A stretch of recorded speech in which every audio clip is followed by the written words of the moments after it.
Welcome to Sunday Prime on Idea TV. This is where we bring you the pulse of innovation-driven stories shaping Africa and beyond. I am Chinatu Oji. We begin tonight with another story. Meta, the parent company of Facebook and Instagram, puts a new price tag on privacy in the UK. Starting soon, users who don't want to see adverts on the platform will have to pay a subscription of £2.99 a month on the web or £3.99 via iOS and Android apps. The move follows pressure from the UK's data watchdog, the Information Commissioner's Office, which earlier this year insisted that forcing users to accept targeted advertising as part of standard terms was not in line with the UK law. Regulators welcome the change, calling it a step toward giving people real choice about how their data is used. But here's the catch. Unlike users in the European Union who can opt to see less personalized ads if they don't want to pay, UK users will have no such option. It is either ads as usual or cash for privacy. Meta defends the decision, calling it one of the lowest subscription rates in the global market, and insists that it balances free access for those who can pay with choice for those who can't. For now, UK users will soon have to decide, stick with the ads or pay for a quieter, cleaner feed. Moving on, Microsoft just announced that it has cut off some of its services to a unit of Israel's Ministry of Defense after revelations that its cloud platform Azure was allegedly used for mass surveillance on Palestinians in Gaza. According to a report from The Guardian and partners, the unit had been intercepting and storing millions of ordinary phone calls from Palestinians, with Microsoft AI and cloud storage powering this vast operation. Company President Brad Smith said the move was necessary because using the technology for such surveillance violated Microsoft's own terms of service. He stressed that while other work with Israel continues, this particular practice crosses a line. Inside Microsoft, the issue has been brewing for months. Employees have protested against the company's ties to Israel, even leading to some dismissals earlier this year. And now, with mounting global criticism of corporate complicity in the Gaza war, the tech giant is being forced to draw boundaries. Microsoft says the review is ongoing and promises more details in the coming weeks. But for now, the message is clear. Big tech doesn't want its innovations failing mass civilian surveillance in conflict zones. And now to China. From Beijing, the latest internet crackdown isn't about politics, but about emotions. This week, China's Cyberspace Administration kicked off a 2-month campaign to silence what it called excessive pessimism online. Posts suggesting that studying is useless or that hard work is pointless are now the government's crosshairs. The goal, according to officials, is to rectify negative emotions and create what they call a more civilized and rational online environment. The campaign comes against a backdrop of economic slowdown, high youth unemployment, and fierce competition for jobs and education, all fueling a deep sense of delusionment among China's younger generation.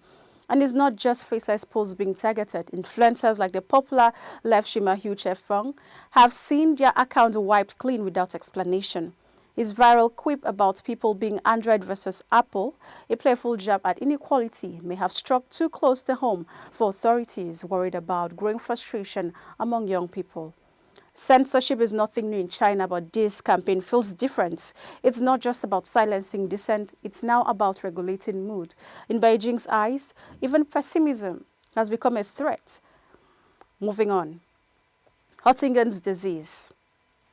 In what scientists are now calling a spectacular breakthrough, doctors have for the first time successfully treated Huntington's disease, one of the cruelest and most devastating genetic illnesses known. Huntington's is a hereditary condition that slowly destroys the brain cells, blending the worst features of dementia, Parkinson's, and motor neuron disease.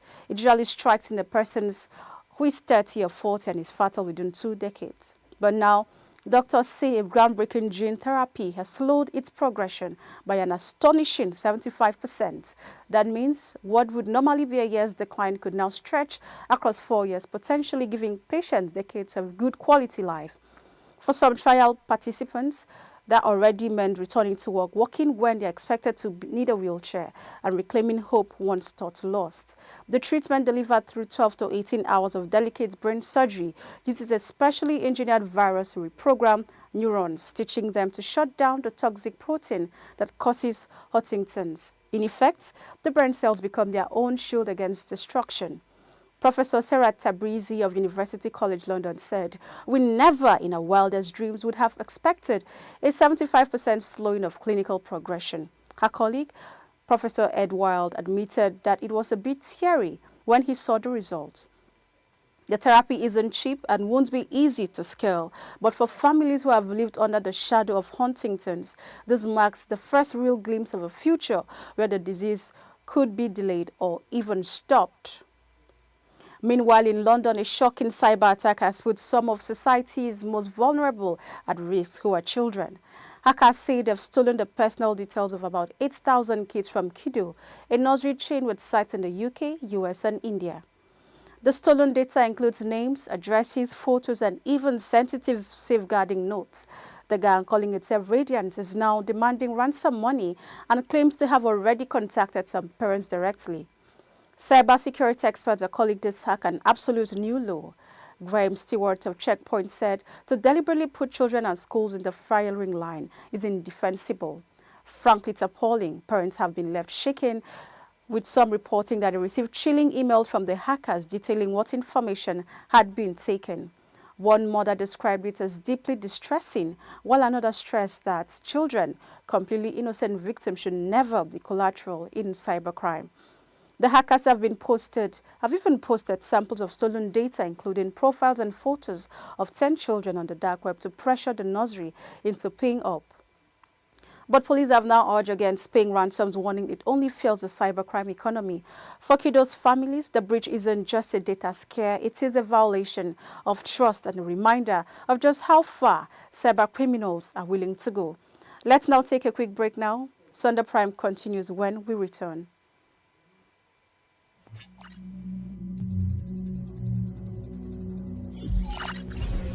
Continuous Threat Exposure Countermeasure, CTEM. CTEM tools enable organizations to continuously monitor and address vulnerabilities in real time. This proactive approach helps businesses stay ahead of cyber threats and comply with security standards. While CTEM systems are improving cybersecurity, managing them can be resource-intensive. Sectors like finance, healthcare, and government are adopting these tools to protect sensitive data.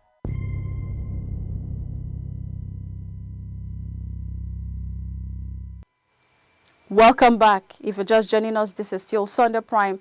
Now the rest of the stories. In a bold move to accelerate the future of autonomous driving, Mercedes-Benz has officially spun out its Silicon Valley chip development team into a brand new company, ATHOS Silicon. The Santa Clara-based startup will now take the reins on developing next-generation energy-efficient chips designed to power self-driving cars, drones, and advanced electric vehicles. The team at ATHOS Silicon isn't new to this field. They've spent the past 5 years inside Mercedes-Benz research and development in North America, quietly working on the brains behind autonomous mobility.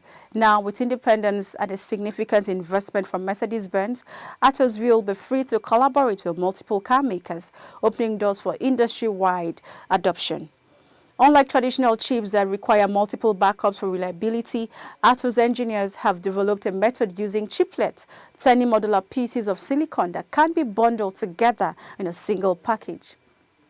This innovation reduces redundancy without compromising safety, while also saving valuable energy for electric vehicles. ATHOS CEO stressed the importance of efficiency in EV systems, noting that every watt saved extends driving range, a critical factor in winning consumer confidence in self-driving technology. While Mercedes-Benz has kept the investment figures under wraps, the intellectual property transfer and financial backing underscore just how high the stakes are.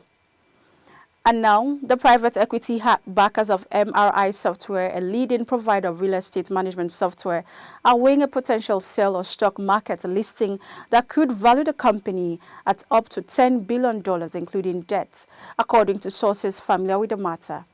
The ownership group TA Associates, Harvest Partners and GI Partners has hired Goldman Sachs to advise on the process, which is expected to unfold over the next 12 months. The move was reportedly sparked by inbound interest from real estate and technology firms looking to acquire the Ohio-based software maker.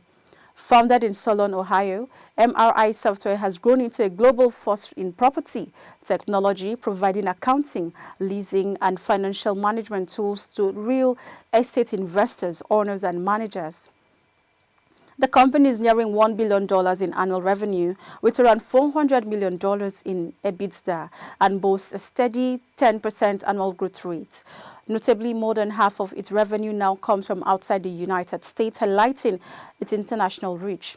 For its private equity owners, or sell or IPO could never deliver blockbusters returns.